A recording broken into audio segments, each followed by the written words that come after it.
तेरा शुक्रिया, तूने जीवन में सब कुछ दिया। ओ बंसी वाले तेरा शुक्रिया, तूने जीवन में सब कुछ दिया। ओ मुरली वाले तेरा शुक्रिया, तूने जीवन में सब कुछ दिया। बंसी वाले तेरा शुक्रिया, तूने जीवन में सब कुछ दिया। ओ तूने भाग्य को मेरे संवारा, आई मुश्किल तो दिया सहारा। तूने भाग्य को मेरे संवारा, आई मुश्किल तो दिया सहारा।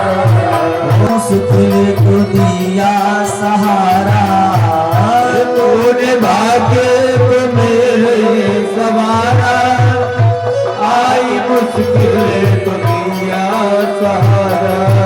वो हाथ सर पे, वो हाथ सिर पे मेरे रख दिया। शुक्रिया शुक्रिया शुक्रिया, हाथ सिर पे मेरे रख दिया। शुक्रिया शुक्रिया शुक्रिया, ओ बंसी वाले तेरा शुक्रिया, तूने जीवन में सब कुछ दिया। बंसी वाले तेरा शुक्रिया, तूने जीवन में सब कुछ दिया।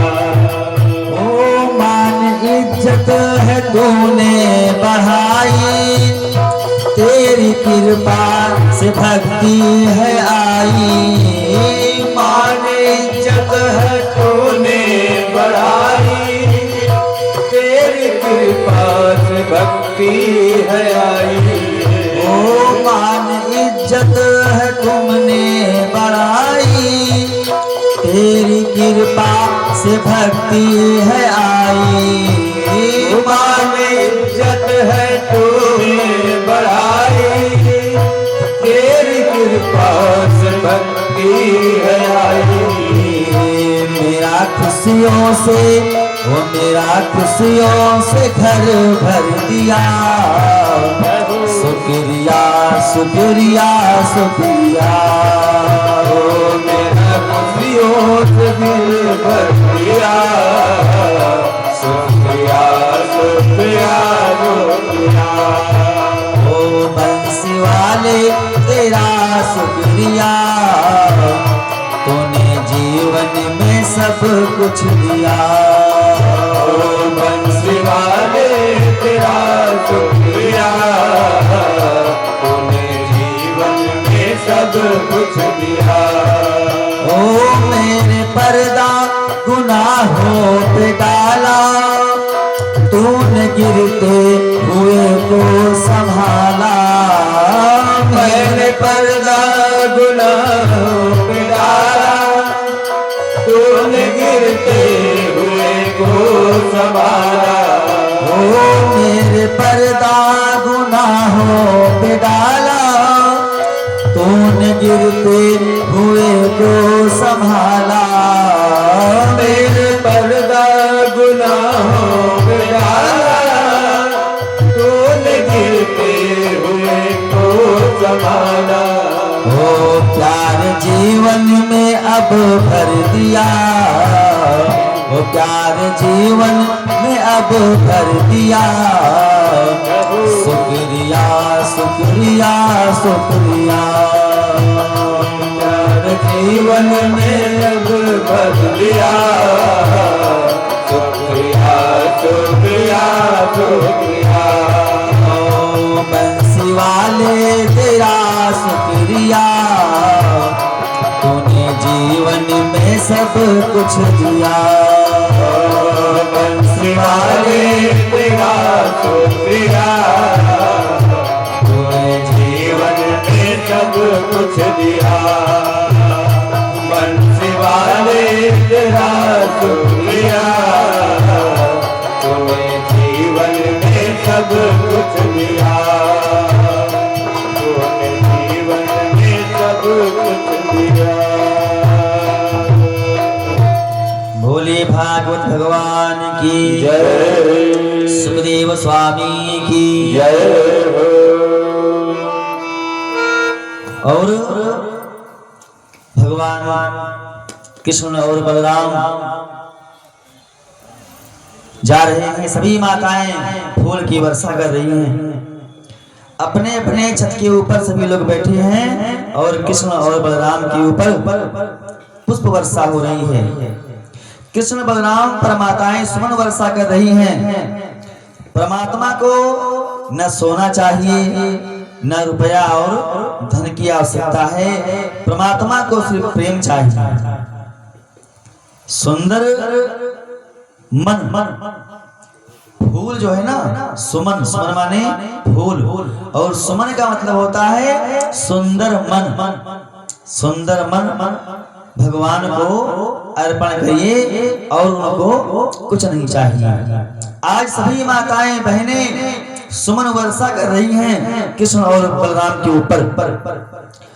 और उसके बाद में भगवान ने सोचा कि कुछ कपड़ा की व्यवस्था करना चाहिए, क्योंकि हम गावरिया लोग हैं और क्या पहन कर जाएंगे। तो कृष्ण ने कहा कि ठीक है, हम आप सबके कपड़न का, वस्त्रन का व्यवस्था करता हूँ। तो श्री कृष्ण यमुना किनारे एक धोबी के पास गए और बड़े स्नेह से कहा, मामा जी राम राम। तो देखो कृष्ण ने कहा कि मामा जी राम राम। धोबी ने नहीं बोला। भगवान ने कहा कि मैं कंस महाराज के भांजे हैं, उनसे मिलने जा रहे हैं और हमारे सखन के पास वस्त्रों की कमी है, तो आप वस्त्र दे दो। तो धोबी ने कहा कि अरे गावरिया, जीवन भर तुमने पोखर का पानी पिया, बेचड़ की रोटी खाई और मन में अभिलाषा करते हो कि महाराज का वस्त्र मैं पहनूंगा। हट जाओ यहाँ से, नहीं जो काम कंस को करना है वही काम मैं आज ही कर दूंगा। देखो ऐसा नहीं कहना चाहिए।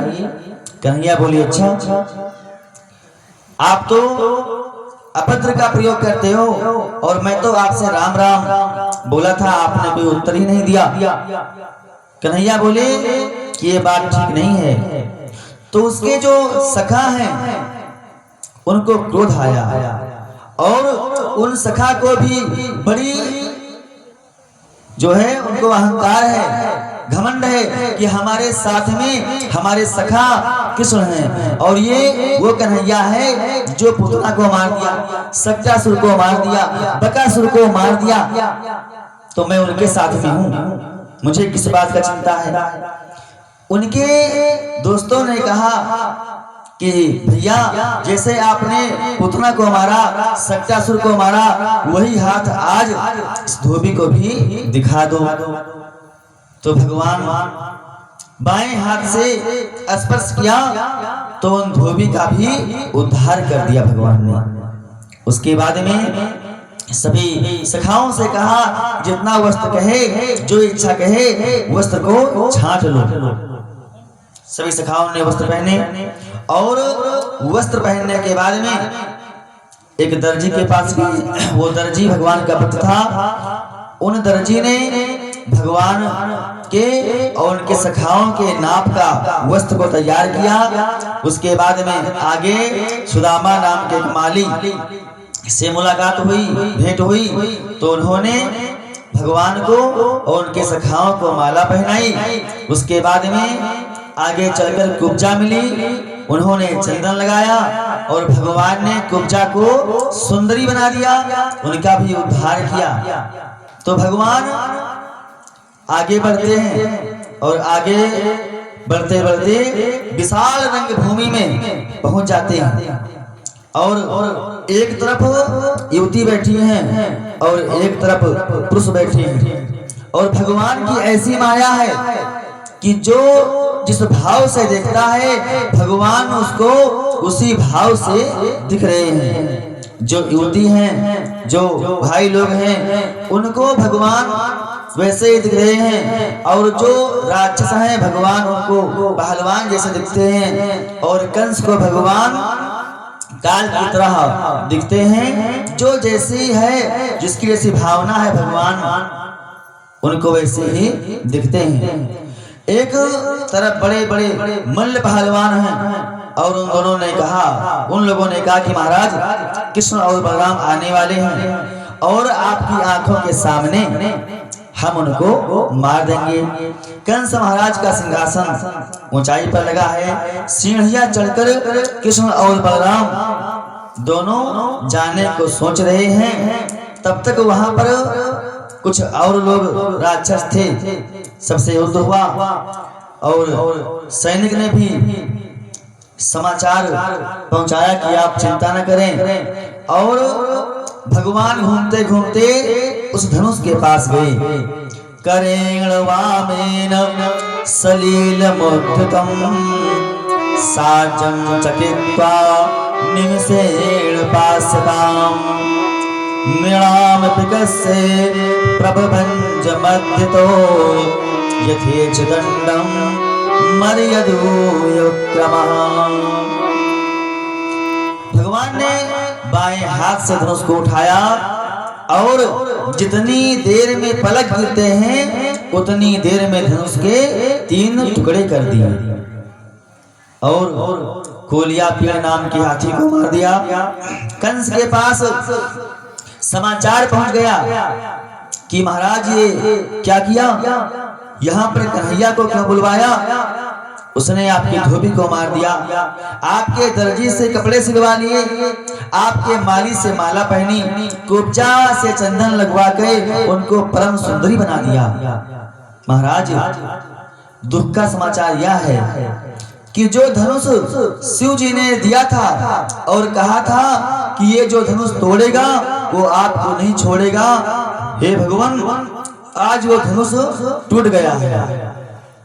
कंस डर गया, चिल्लाने लगा, सैनिकों को बुलाया, और भगवान सीढ़ी चढ़ करके और कंस के पास पहुंचे, और कंस का बाल पकड़ लिया। कंस ने कहा कि अरे ये क्या करते हो, मेरे केस क्यों पकड़े हो। कन्हैया ने कहा कि वाह क्या बात है, आज आपको दर्द होता है। लाखों नर नारी बैठे हैं, और आश्चर्य है कि एक ही कृष्ण सबको अलग अलग दिखाई देते हैं, अलग अलग से दिखाई देते हैं। तो कंस को मेरा गोविंद साक्षात काल के रूप में दिखता है। ना बालो न किशोरस्त्वं ना बलश्च बलिनं वरा लीलभ्यो हतोयेन सहस्रदिपो सात्वभीत। तुम बालक नहीं हो, तुम किशोर नहीं हो, आज हमारे साथ तुम युद्ध करोगे तो जानेंगे। इतना कहकर जबरन